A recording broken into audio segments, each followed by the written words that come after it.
Hello and welcome to the next Brainstorming with Chris, with me, Chris. Today we're starting a new game, a new idea I should say, and we're going to call it for now Potions Warriors, which is not easy to say. Potions Warriors.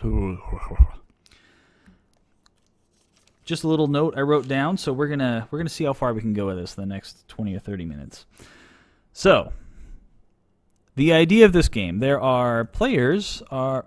How about I actually do this right? We'll do this 150% so you can actually see what I'm doing without a magnifying glass. And this is an outline that we're doing. Outline. Yay, setup. Worker placement. There are potions. I don't want to call them potions masters because everybody calls them potion masters in their game. So we're going to call them potion sellers. Terrible name. Potion, and then there are warriors. Okay. If you've watched the Elemental Warrior video, or actually, have I even done a video on that yet? I don't even know. Spoiler alert.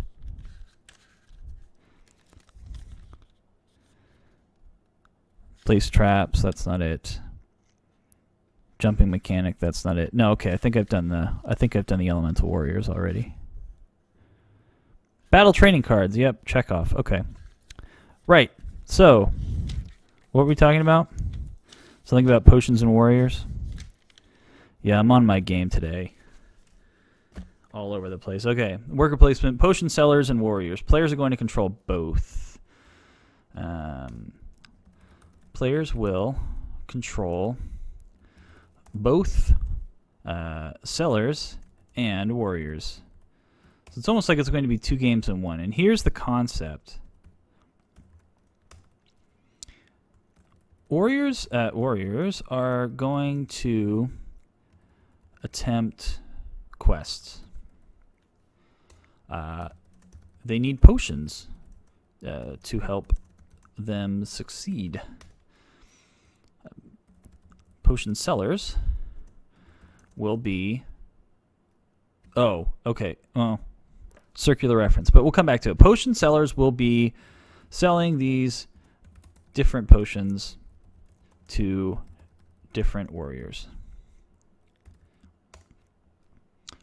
Now, warriors... hold on. Potion sellers need ingredients.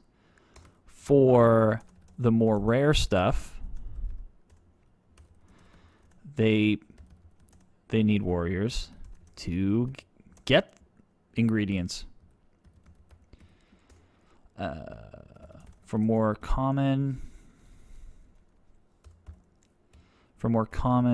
ingredients, there will be a general market. I don't know. I mean, it's like any fantasy world type game where you've got caravans coming in, or you've got NPC warriors coming in, or whatever, and they've got their bits and bobs to sell, or maybe there's just a general market where this turn I'm going to buy 3 Eye of Newt, and it's like a coin a piece or something like that. So that's kind of the basic construct I have in that regard, but I don't want to write that down because I don't quite want to get... I don't think it's noteworthy at this point in time. It's worth saying out loud, but it's not worth writing down. How do I make that determination? Really good question. Maybe I'll come back to that because I don't know the answer. Go my gut. Okay, so for the more rare stuff, they need warriors to get ingredients. And these ingredients, quest rewards, for more common ingredients. Okay. Warriors need to buy...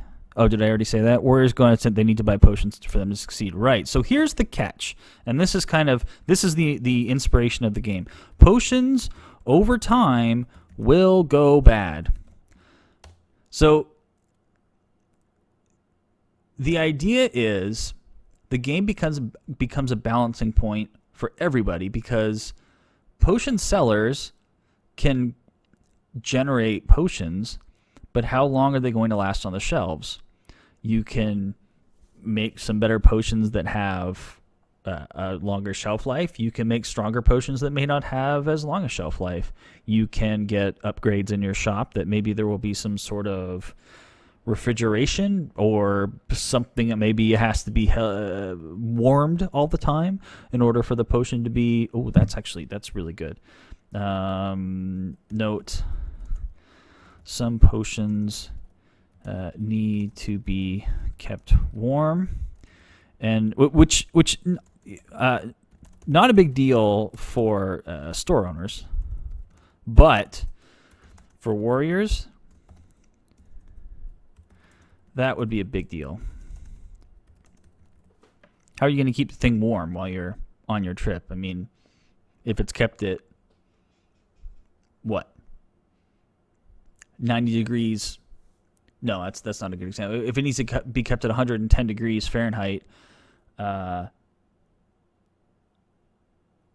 you can't use body temperature to do that. Fires burn too strong for that. So how do you keep it warm? I like that. It will. And then how quickly will it degrade over time? So potions will go bad over time. So this is the crux of the game, and it's so important. I don't want to lose sight of this, that I'm actually going to highlight this because it is worthy of the highlight. Okay. What else did I write down? A worker placement where there are potion makers and warriors. Players control both the supply. Players control both to supply warriors who go on quests for cash, who bring back the potion makers. Who bring back stuff to potion makers who buy supplies to make better potions. Catches, the potions degrade over time. Players can sell potions to other players' warriors for cash, or just give them to their warriors, but lose out on income. Right, okay. So here's the other thing.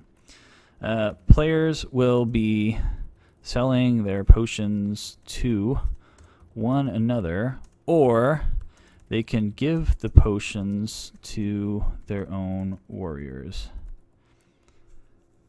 Thematically speaking, that would be, let's say we all belong to a certain guild or house of Huzavizava, and House Huzavizava has these store owners that sell potions, and then they want to put together this group of warriors that go off on a quest to get, like, Eye of Black Widow or some ultra rare thing, because Black Widows are rare, right? Anyway, they go on some fancy schmancy quest. They bring back stuff for their own warriors, stuff like that. Like, what are the rewards? Who knows? But this is the general idea. So players will be selling their potions to one another, or they can give the potions to their own warriors. Yeah, I don't think there's much more to that.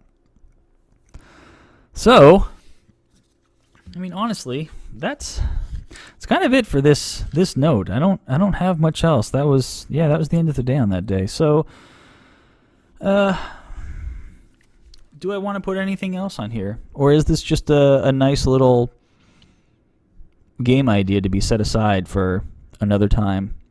I mean, I really like playing with the idea of potions that will go bad over time. I haven't played around with potions enough to know what various potions can do. I mean, obviously, I've played games that have potions in them. It's been a long time, and it's like, here's a good example of, yes, I could sit here and I could list out all the different ways that I'd want to play around with potions. But as a designer, in general terms, I have to figure out, well, what's more important? Is it more important to put time into this idea that I won't get to until, no word of a lie, probably 2018 at the earliest, because there are many other games in front of it that I find that I have more enthusiasm for at this particular moment. And those games that I have more enthusiasm for, like the first-person shooter, for example, I won't get to that game for a long time. So the answer to the question is, I'm probably not going to sit here and write out all the things that potions can do. In fact, I probably won't do that sort of thing on my own. It's the sort of thing where I would sit down with Aiden and say, hey, let's come up with a brief idea or a list of ideas of what potions can do.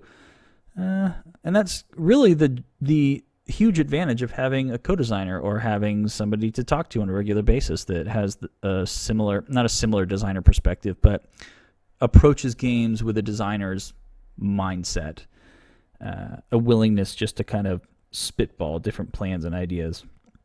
So, yeah, I think we're going to call this one good. It's the idea is written down. It's not going to get lost to time. Hopefully Google Docs doesn't explode and all of this will be lost, but lost to the cloud. Yeah.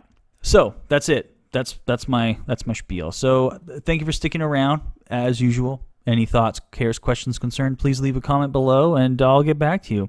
See you guys next time. Bye.